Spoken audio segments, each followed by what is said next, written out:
हाँ दोस्तों, आज हम लोग पढ़ेंगे 10th क्लास का 1.8 चैप्टर ट्रिग्नोमेट्रिक्स यानी कि त्रिकोणमिति।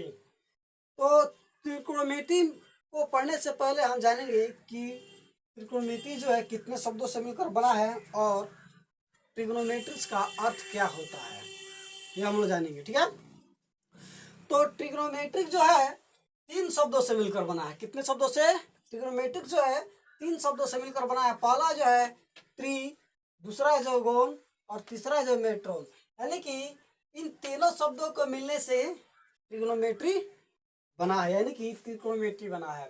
ठीक है, तो हम जानेंगे कि ट्री का मतलब जो होता है 3, गौन का मतलब हो गया भुजा और मेट्रोन का मतलब होता है माप। यानी कि किसी भी त्रिभुज के तीनों भुजाओं के माप को अध्ययन करना ही ट्रिग्नोमेट्रिक्स कहलाता है। और ट्रिग्नोमेट्रिक्स का परिभाषा दे तो कह सकते हैं गणित की वह शाखा जिनके अंतर्गत ट्रिग्नोमेट्रिक्स के तीनों भुजाओं यानी त्रिभुज के तीनों भुजाओं और उनके कोणों के बारे में अध्ययन करना ही ट्रिग्नोमेट्रिक्स कहलाता है। ठीक है, तो हम जान गए कि परिभाषा क्या है। ट्रिग्नोमेट्रिक्स जो है कितने शब्दों से मिलकर बना है। ठीक है, तो अब आगे हम लोग पढ़ेंगे कि ट्रिग्नोमेट्रिक्स में जो है क्या क्या पढ़ना होता है।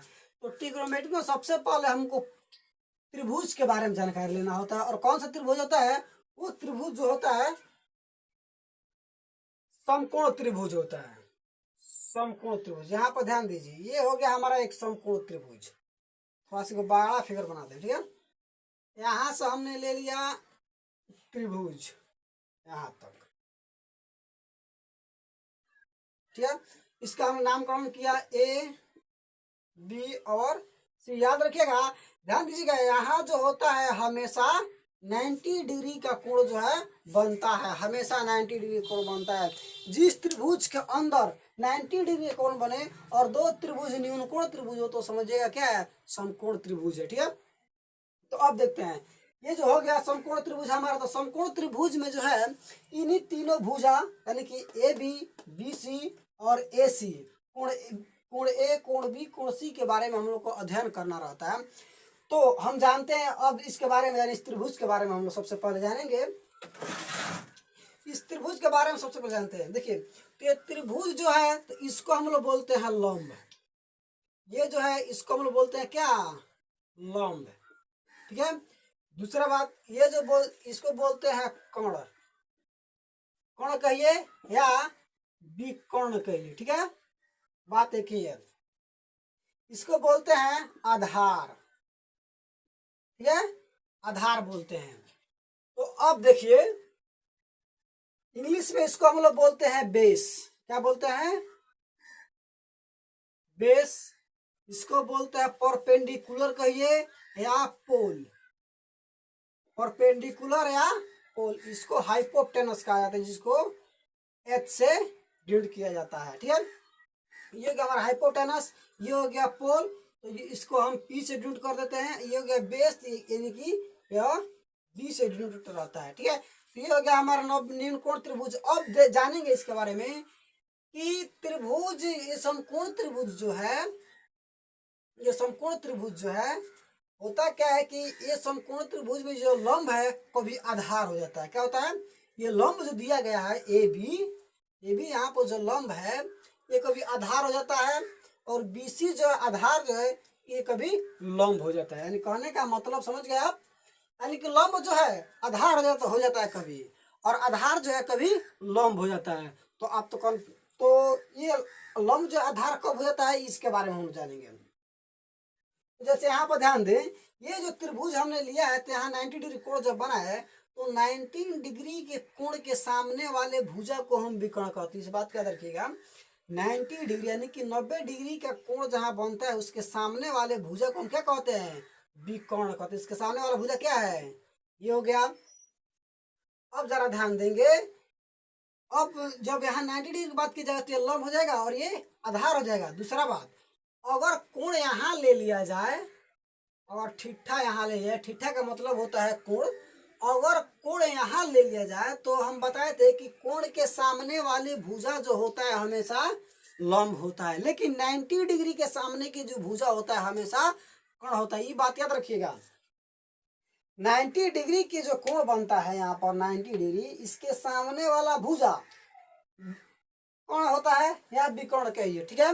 लेकिन यहाँ पर जो ठीठा कोण बनेगा, चाहे यहाँ पर न्यून कोण के सामने वाला जो भुजा बनता है, जो भुजा रहेगा न्यून कोण के सामने वाला, वो क्या होता है, लंब कहलाता है। जरा ध्यान देंगे तो इस त्रिभुज में ध्यान दीजिएगा, और हम ले लें यहाँ से, इसको हम पहले एक बार देखिए, इसको छोड़िए, यहाँ पर हम देखिए, यहाँ पर लिखते हैं इस त्रिभुज को ले लें कि त्रिभुज ए बी सी में, त्रिभुज ए बी सी में लेते हैं तो क्या होता है, ए बराबर ए बी हो जाता है लंब, नहीं ए बी क्या होता है, ए बी हो गया इसमें लंब, और बी सी क्या हो गया, बी सी हो गया इसमें आधार,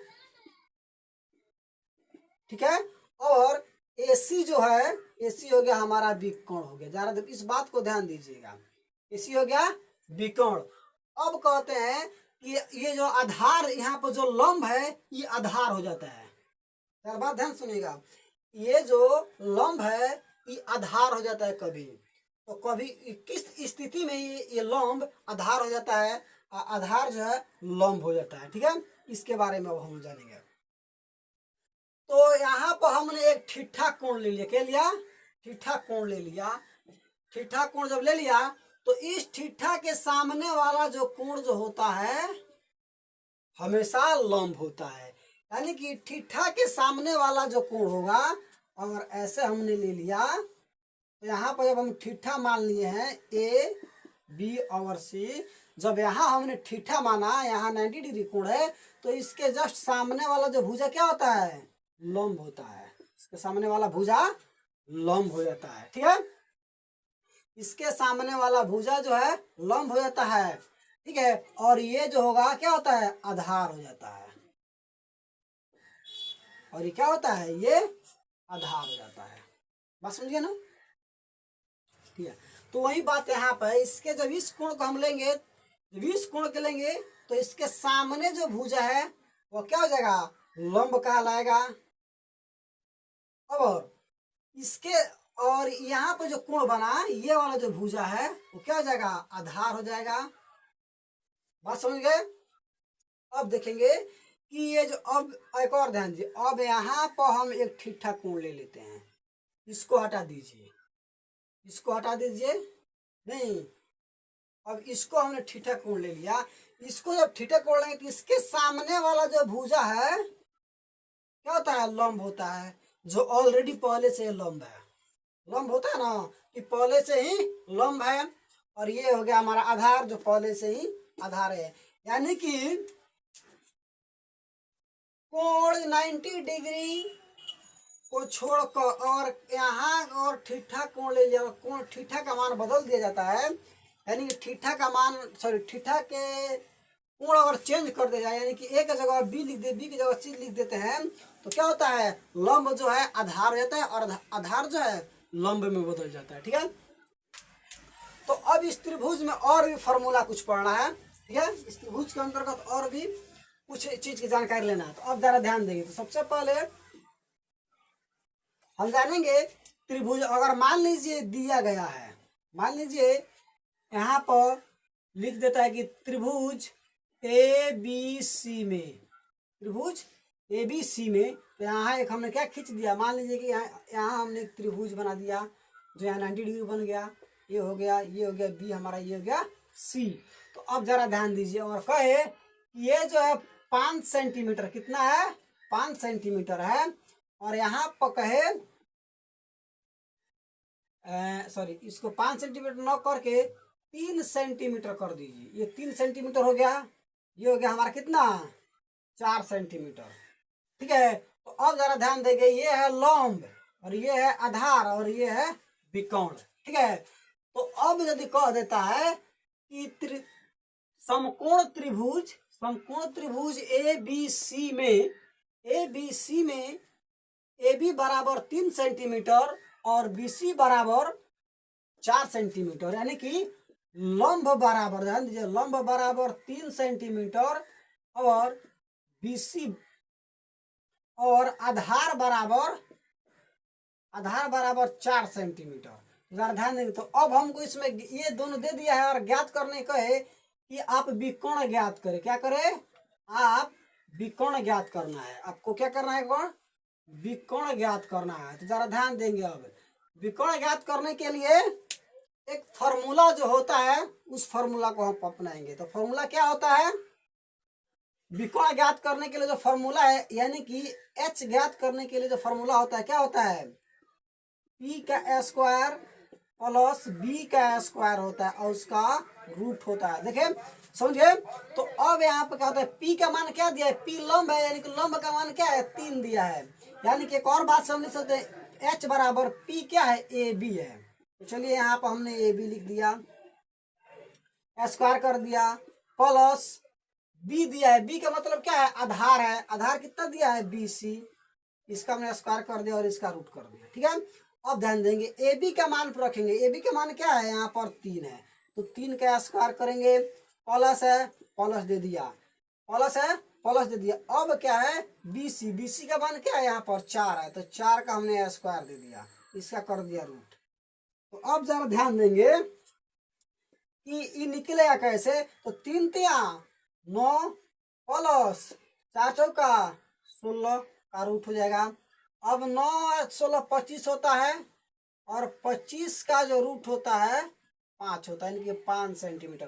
यानी कि यहाँ पर निकल गया क्या, 5 सेंटीमीटर। ध्यान दीजिएगा। तो हम त्रिभुज के बारे में क्या बताए थे कि तीनों भुजाओं के माप, यानी कि त्रिभुज के तीनों भुजाओं और तीनों कोणों को अध्ययन करना ही ट्रिग्नोमेट्रिक कहलाता है। ठीक है। तो हम देखिए 2 भुजा दिया, तो तीसरी भुजा हमने ज्ञात किया कि नहीं ज्ञात किया, यानी कि इन तीनों भुजाओं के बारे में हमने अध्ययन किया।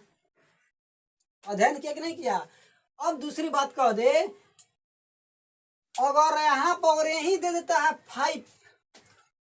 5 सेंटीमीटर विकोण जो है दे देता है, 5 सेंटीमीटर अगर विकोण दे देता है, इसको मिटा देता है। कहता है कहा, ध्यान दीजिए। अब इस क्वेश्चन को हम क्वेश्चन को हम चेंज कर दे रहे हैं, ध्यान दीजिएगा। अब इस क्वेश्चन को हम थोड़ा चेंज कर दे रहे हैं।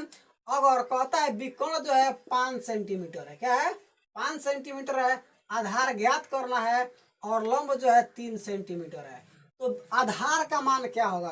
तो देखिए फॉर्मूला में क्या करेंगे, ध्यान दीजिएगा। यहाँ पर हमने क्या लिखा था, विकोण बराबर हमने लिखा था लंब का स्क्वायर प्लस आधार का स्क्वायर का रूट। लेकिन अब विकोण दिया हुआ है, विकोण दिया हुआ है, तो हमको ज्ञात करना है आधार। तो आधार के बराबर, आधार यहाँ है, तो लिखेंगे b बराबर, दोनों को जोड़ने के बाद h आता है, हमको b निकालना है, तो p घटा लेंगे, इन दोनों में से एक घटा लेंगे तो निकल जाएगा। ठीक है। बात सुनते हैं। कहने का मतलब है p और b दोनों को जोड़ दे रहे हैं, दोनों को जोड़ के स्क्वायर करके वर्ग ज्ञात कर रहे हैं, तो h का मान निकल रहा है। सीधे और तौर पर देखा जाए कि p और b को हम जोड़ रहे हैं, तो h का मान निकल रहा है।